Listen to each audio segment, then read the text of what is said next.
मी आता 4थी शिकते. माझ्या शाळेचे नाव जिल्हा परिषद प्राथमिक शाळा केलोळ. माझ्या सादरीकरणाचा विषय आहे मी येसूबाई बोलते. कुल अधिपती कुलभूषण गड अधिपती मराठा भूषण असणाऱ्या आमच्या आबासाहेबांचा विजय असो.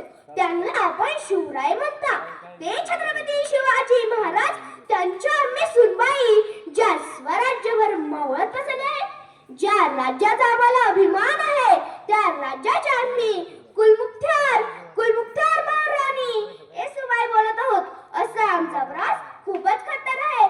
त्याचा मी येसूबाई त्याचा मी येसूबाई. आमचं माहेर शिंगणपूर.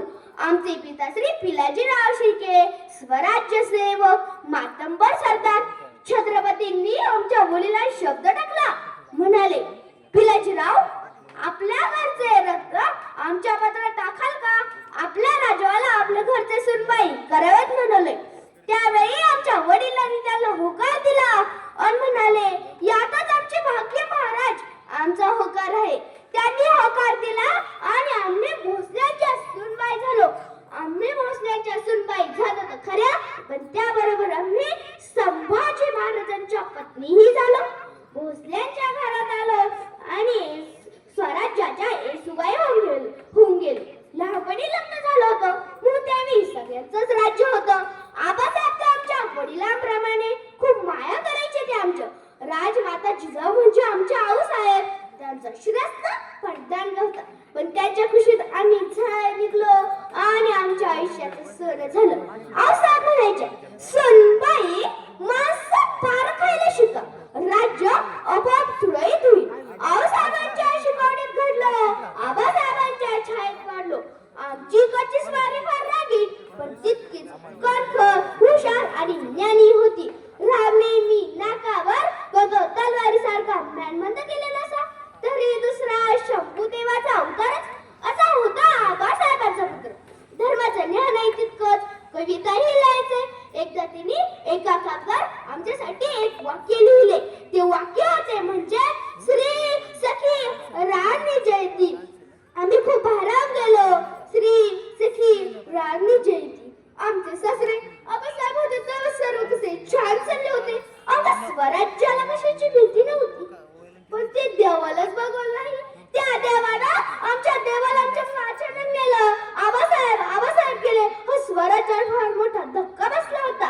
सह्याद्रीच्या कड्या कपारी गहिवरल्या होत्या. रायगडाचा हंबरडाच मोडला होता. सह्याद्रीच्या पशुपक्ष्यांनी डाव फोडला होता. गोठ्यातल्या गायी एकसारख्या हंबरत होत्या. इतकी वर्ष त्यांच्या शौर्यदंकजाने फुटला. तो नगरखाना सुन्न झाला होता. शिवसेनाचा आधार मोडून पडला होता. इतके असूनही कटकरस्थानाला ऊत आला होता. आम्ही पन्हाळगडी होतो. तिथला मनमोहनी सारखाशी रायगडाच्या गप्पा गोष्टीत करत होतो. हो, कारण रायगड आमच्या नसात होता. रायगड आम्हाला जगातील सर्वोच्च स्थानासारखा होता. पण आम्हाला काफी देऊन काळाने आपला डाव साधला होता. त्याने रयतेचा राजा नेला होता. आता खरी कसाडी होती शंभूराजींची, म्हणजे आमच्या स्वारीची. महाभारतात जसं धर्मसंकटात सापडलं होतं, तसे शंभू महाराज नात्यांच्या धर्मसंकटात सापडले होते. आपल्याच माणसांनी पाठीत खंजीर खुपसला होता. आबासाहेबांच्या शेवटच्या क्षणी आम्हाला त्यांना भेटता आले नाही. यासारखे वाईट ते काय, तरी आमची स्वारी डगमगली नाही. त्यावेळी आम्ही त्यांच्या पत्नी आणि स्वराज्याच्या कुलमुख्तार दोन्ही नाती धरत त्यांच्या पाठीशी खंबीरपणे उभा राहिलो. वेळोवेळी त्यांना बऱ्या मुलांची जाण देत राहिलो. आम्ही वाईट माणसं नाही, तर माणसाच्या वाईटालाही विरोध करत राहिलो. राजाविना परके झालेल्या रायगडाला जवळ घेतले. त्याला पोटाशी धरले. आता त्यालाही जाग आली होती. तो शंभूराजांच्या बाजूने खंबीरपणे उभा राहिला. आता आम्ही महाराणी येसूबाई झालो. आता आम्ही स्वराज्याच्या महाराणी येसूबाई झालो. आता स्वराज्याला पुन्हा एकदा नवी पालवी फुटू लागली होती. पडलेली झाडे पुन्हा एकदा हातात धरू लागली होती. आता कुठे आक्रोशाचा वनमाळ हिजू लागला होता. शंभूराजांच्या शौर्यदंखा दहनिशात वाजत होता. आबासाहेबांचा शहर मस्त नक्षत्रासारखं चालत होतं. आता कुठे नव्याने जगायला शिकत होतो.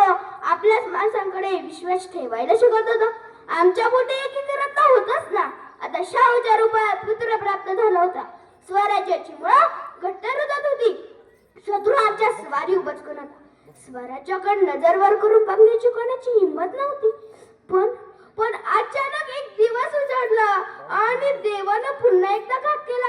आमच्या शंभू राजाला औरंगजेब नावाच्या दानवाच्या कब्जात सापडले आणि आमच्या पायाखालची जमीनच हल्ली. हे घडलेच कसे? हे घडलेच का? एवढा प्रचंड शौर्य ऐरे गायऱ्याच्या पिंजऱ्यात सापडू शकत नाही. अरे तुफानाला कुणी काही करू शकलं का? अरे वन्याला कुणी शांत करू शकलं का? अरे छावा ते, अरे शिवरायांचे छावा. त्यांना पकडणं एवढं सोपं नाही. पण हे घडलं. हो, हे खरंच घडलं आणि आमच्या आयुष्यातलं पानच मिटलं. गणोजी दादा, ही कसली भाबीच दिली. सर्वनाश सर्वनाश केलं सार फार वाईटच केलंस. पण ही सुबाई कधी हरली नाही. कुणा पुढे हतबल झाली नाही. कधी नतमस्तक झाली नाही. शंभूराजेंच्या अटकेनंतर आमचे धीर राजा रामराजे यांना आम्ही गादीवर बसून सिद्ध केले. पण आम्हाला विसरायचं आहे त्या परमेश्वराला. तू काय इतका निष्ठुर झालास? शंभूराजेंचे एवढे हाल होत ना, तुला जरा त्याची दया आली नाही खरी? अरे सुखात त्यांच्या पाठीशी उभा राहिला नाही. देवाचं बाळ होतं ना ते, मग तू का वाचवलं नाही? काळजाचं पाणी पाणी होतं रे. मग शंभूराजेंचं काय झालं? त्याला मरणी आत्मा दिला, सालटी काढली, जीभ कापली, डोळे काढले. काय म्हणायचे अगोदर त्याला? एवढे काय घडत असताना तुला पाचर कसा फुटला नाही? तुझा देवाला कसा काय स्थिर राहिला? तुझ्या गाभाऱ्यातील समाया कशा काय देवत राहिला? सांग देवा, सांग, तू खरंच आहेस ना? अभिषेक घालेन मी देवा तुला. दार उघड देवा, मी येसूबाई बोलते देवा. दार उघड देवा, दार उघड, मी येसूबाई बोलते देवा. दार उघड देवा, दार उघड. धन्यवाद.